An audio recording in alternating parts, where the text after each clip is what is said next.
جن لوگوں نے یزید پہ تبرہ کرنا ہے اس کو زانی، شرابی، کبوتر باز، فاسق، فاجر، خبیث، پلیت کہنا ہے، وہ سیدنا معاویہ کا دامن نہیں بچا سکتے۔ سوال ہی پیدا نہیں ہوتا کہ وہ سیدنا معاویہ کا دامن بچائیں۔ اس کے بعد وہ حضرت سیدنا معاویہ کے متعلق بھی اچھا ذہن نہیں رکھے۔ ہمارے علماء دیوبند میں لوگ ہوئے، چکوال سے قاضی مظہر حسین ہوئے، واکینٹ سے لال شاہ بخاری ہوئے، ان کی آپ استخلاف یزید پڑھیں، ان کا آپ خارجی فتنہ پڑھیں چکوال والوں کا۔ لال شاہ صاحب نے استخلاف یزید میں لکھا، معاویہ کی انادی غلطیاں، اجتہادی نہ، کون سی انادی، صحابی کے بارے میں۔ اور آج لال شاہ صاحب کے جو شاگرد ہیں ہماری ان باتوں سے تل ملا اٹھتے ہیں اور ہم پر وہ تنقید کرتے ہیں، ہمیں پھر وہ گالیاں نکالتے ہیں۔ وہ جی بزرگ ہیں، ہمارے استاد ہیں۔ میں نے کہا پہلے فیصلہ کرو بڑا بزرگ کون ہے، لال شاہ بخاری صاحب یا معاویہ؟ پہلے یہ فیصلہ کرو بڑا بزرگ کون ہے۔ لال شاہ بخاری صاحب جیسے لوگوں سے یہ ساری دھرتی بھر جائے نا، جہاں معاویہ پیشاب کرتا تھا نا اس کے برابر بھی نہیں۔ بزرگ بچانے ہیں نا تو پھر بڑے بزرگ بچاؤ، اگر بزرگی بچانے ہیں نا تو پھر بڑے بزرگ بچاؤ۔ یہ ٹیڈی بزرگ ہیں نا، ان کو بچانے کی کوشش نہ کرو۔ بڑے بزرگ ہیں، وہ صحابی ہیں، انہوں نے 40 سال حکومت کی ہے، 19 سال گورنر اور 20 سال 54 صوبوں کا امیر المومنین، اور اس کے ہاتھ پر تقریباً 50,000 صحابہ نے بیعت کی ہے۔ معمولی آدمی ہے وہ کہ آپ یوں ہی ان کے خلاف انادی غلطیاں، معاویہ کی انادی غلطیاں۔ اور چکوال والوں نے لکھا، والسابقون الاولون من المہاجرین والانصار والذین اتبعوہم بإحسان رضی اللہ عنہم ورضوا عنہ۔ صحابہ کے 3 طبقے ہیں، ایک مہاجر، ایک انصار، تیسرا طبقہ ہے والذین اتبعوہم، جنہوں نے ان صحابہ کی پیروی کی۔ ان کے بارے میں یہ آیت ہے۔ آگے حضرت فرماتے ہیں معاویہ نہ مہاجرین میں نہ انصار میں، تیسرا طبقہ جو تھا والذین اتبعوہم، انہوں نے بجائے اتباع کرنے کے علی سے جنگ کی تو وہ تیسرے طبقے سے بھی نکل گئے۔ جی یہ ہیں جناب، ان کے ہاتھ میں اللہ نے گوٹیاں دی ہیں، بے لڈو کھیڈو، کس کو رکھنا ہے اور کس کو نہیں رکھنا، انہوں نے فیصلے کرنے ہیں۔ والذین اتبعوہم کے زمرے سے بھی معاویہ نکل گئے۔ جو بھی معاویہ کا نام لے تو حضرت کہتے تھے خارجی۔ مولانا ضیاء الرحمن فاروقی نے حضرت معاویہ پہ کتاب لکھ دی، انہوں نے کہا جی خارجی ہے۔ میں نے واقعہ کربلا اس کا پس منظر لکھا، میرے متعلق لکھا خارجی بھی ہے مماتی بھی ہے، کریلا ساتھ نیم چڑھا، تو میرے متعلق یہ لکھ دیا۔ اور مزے کی بات یہ ہے کہ جو معاویہ کا دفاع کرتا ہے، حضرت علی کو خلیفہ رابع مانتا ہے، حضرت علی کا مقام حضرت معاویہ سے کہیں بلند مانتا ہے۔ کیوں بھائی؟ حضرت معاویہ رضی اللہ تعالیٰ عنہ حضرت سیدنا علی کے مقام کو پہنچ سکتے ہیں؟ سوال ہی پیدا نہیں ہوتا۔ وہ والسابقون الاولون میں وہ بچوں میں پہلا مومن ہے۔ حضرت معاویہ تو بعد کے ایمان لائے نا، حضرت علی کے مقام کو نہیں پہنچ سکتے۔ ہم خارجی کیوں ہوئے بھائی؟ پاگلوں کو اتنا پتہ نہیں کہ خارجی ہوتا کون ہے، یہ پتہ نہیں ہے کہ خارجی کسے کہتے ہیں۔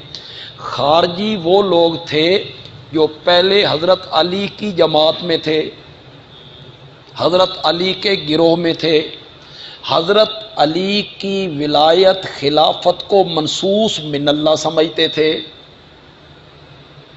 وصی و رسول اللہ مانتے تھے، کہ جو لوگ ان کی خلافت کو نہیں مانتے وہ کافر ہیں، کہ وہ نص کا انکار کر رہے ہیں، اللہ کے حکم کا انکار کر رہے ہیں، وہ کافر ہیں۔ تو وہ کہتے تھے حضرت معاویہ بھی کافر ہیں، اور جو حضرت علی کے مقابلے میں آئے ہیں وہ کیا ہیں؟ کافر۔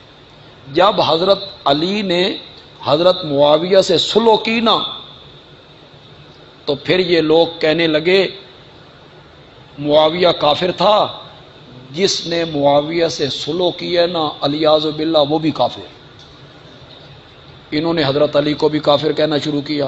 حضرت علی نے انہیں اپنی جماعت سے نکالا تو یہ کیا کہلائے؟ عقل کے اندھوں، ان عقل کے اندھوں کو الٹا نظر آتا ہے، مجنو نظر آتی ہے، لیلا نظر آتا ہے۔ ان عقل کے اندھوں کو کوئی سمجھ آئے کوئی نہیں بے خارجی کہتے کسے ہیں، جو معاویہ کا نام لے خارجی ہے جی۔ اب آپ کو پتہ چلا خارجی کون ہے؟ جو حضرت علی کو بھی نہیں مانتے تھے اور معاویہ کو بھی نہیں مانتے تھے، انہیں حضرت علی نے اپنے جماعت سے خارج کر دیا تھا۔ جو آدمی یزید پہ تبرہ کرے گا نا وہ معاویہ کا دامن نہیں بچا سکتا، سوال ہی پیدا نہیں۔ آپ بتائیں، آپ فیصلہ کریں۔ ایک بہت بڑی مسجد ہے کسی شہر کی، جامع مسجد، اس میں ایک خطیب ہیں، وہ شیخ الحدیث ہیں، شیخ التفسیر ہیں، فقیہ ہیں، مفتی ہیں، متقی ہیں، پرہیزگار ہیں، نیک ہیں، صالح ہیں، بڑا احترام ہے، ادب ہے، لوگ کہتے ہیں یہ بہت اچھا، بہت بڑا عالم ہے۔ اس کا بیٹا، اس خطیب کا بیٹا کبوتر باز ہے، زانی ہے، شرابی ہے، فاسق ہے، فاجر ہے، اور وہ عالم صاحب جمعے کے دن اس بیٹے کو ممبر پہ بٹھا دیتا ہے کہ تو جمعہ پڑھا۔ وہ فاسق، فاجر، زانی، شرابی، لوگ اس عالم کے بارے میں کیا کہیں گے؟ اچھا کام کیے، کیا کہیں گے؟ اقربا پروری کیے، مولانا نے غلط کام کیے، یہ بیٹا اس قابل نہیں۔ اگر وہ ایسا ہی تھا تو جس معاویہ نے اس کو ولی عہد بنایا اس کے بارے میں کیا خیال ہے جناب؟ اس کے بارے میں کیا خیال؟ فرماتے ہیں جب انہوں نے ولی عہد بنایا تھا اس وقت صحیح تھا،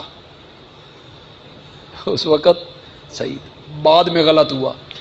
میں نے کہا حضرت معاویہ 22 رجب کو فوت ہوئے، 28 رجب کو خبر پہنچی مدینے کہ حضرت معاویہ کا انتقال ہو گیا۔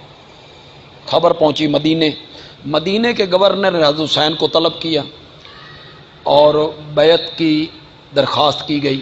حضرت حسین نے مہلت مانگی اور اس مہلت کی وجہ سے وہ مدینے سے تشریف لے گئے۔ تو یہ 22 رجب اور پھر 28 رجب 7 دنوں میں خبر پہنچی مدینے، حضرت حسین نے بیعت سے انکار کر دیا۔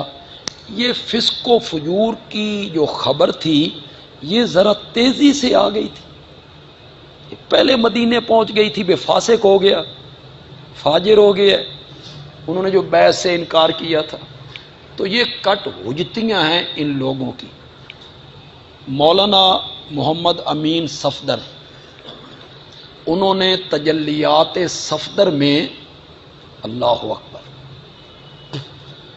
جب یزید دشمنی میں بندہ اس طرح آگے نکلے نا تو پھر اسے ہوش نہیں رہتا۔ تجلیات صفدر میں انہوں نے لکھا یزید اپنی بہنوں سے زنا کیا کرتا تھا۔ میں نے کہا اس کی بہنیں کون تھیں؟ کس کی بیٹیاں تھیں؟ شرم نہیں آئی لکھتے ہوئے؟ معاویہ کی بیٹیوں کے متعلق یہ لکھتے ہوئے حیا بھی نہیں آئی؟ یزید اپنی بہنوں سے زنا کیا کرتا۔ اگلی سنو، یزید کو معاویہ نے بلایا اور بلا کے کہا بیٹا دن کے وقت رقیب کی آنکھ کھلی ہوتی ہے، دن کے وقت رقیب کی آنکھ کھلی ہوتی ہے، یہ جو تم کام کرتے ہو نا زنا شنا کا اور شراب کا، یہ دن کے وقت نہ کیا کرو، رات کو کر لیا کرو۔ جی یہ صحابی اپنی اولاد کی تربیت کر رہا ہے، سبحان اللہ۔ کیا تصویر پیش کی ہے آپ نے حضرت معاویہ کی، جو اپنے بیٹے کو کہہ رہے ہیں دن میں یہ کام نہ کیا کر اور رات کو یہ کام کر لیا۔ یہ تجلیات صفدر میں آپ پڑھیں، میں آپ کو صفحہ نمبر بھی بتا دوں گا، اور آپ کے پاس وہ ہو یا کبھی خریدیں تو اسے آپ پڑھ بھی لیں۔ ہمیں تو حضرت معاویہ کی صحابیت عزیز ہے، یزید سے کوئی سروکار نہیں ہے، ان کی صحابیت عزیز ہے کہ ان کی صحابیت داغدار نہیں ہونی چاہیے۔ کوئی باپ ایسا ہے جو اپنے بیٹے کے متعلق یہ دعا مانگے، اور مانگے بھی ممبر پر جمعے کے دن، مولا اگر میں نے یزید کو ولی عہد بنایا ہے اس کی قابلیت اور صلاحیت کی بنا پر، تو مولا اسے آخر تک پہنچانا، اور اگر میں نے یزید کو ولی عہد بنایا ہے اپنی برادری اور بیٹے ہونے کی وجہ سے، تو یا اللہ خلافت تک پہنچنے سے پہلے پہلے اسے موت دے دے۔ کوئی باپ یہ دعا کر سکتا ہے؟ مانگ سکتا ہے کوئی باپ اپنے بیٹے کے لیے یہ دعا؟ تو جب دوسری بار آپ نے کہا اول جیش من امتی یغزون علی مدینۃ قیصر مغفور لہم، تو پھر آپ کی خالہ بولی یا رسول اللہ میرے لیے دعا کرو نا، اللہ مجھے ان میں سے کر دے۔ آپ نے فرمایا تم پہلے لشکر میں ہو گئی۔ تو جب پہلا لشکر روانہ ہوا یہ اس میں شامل ہوئیں، اور لشکر جب واپس آنے لگا تو انہیں اونٹ پہ بٹھایا گیا، تو کجاوا گرا، ان کی گردن کجاوے میں پھنس گئی، اور انہیں اللہ نے شہادت کی موت عطا فرمائی۔ پہلے لشکر میں یہ شامل تھی۔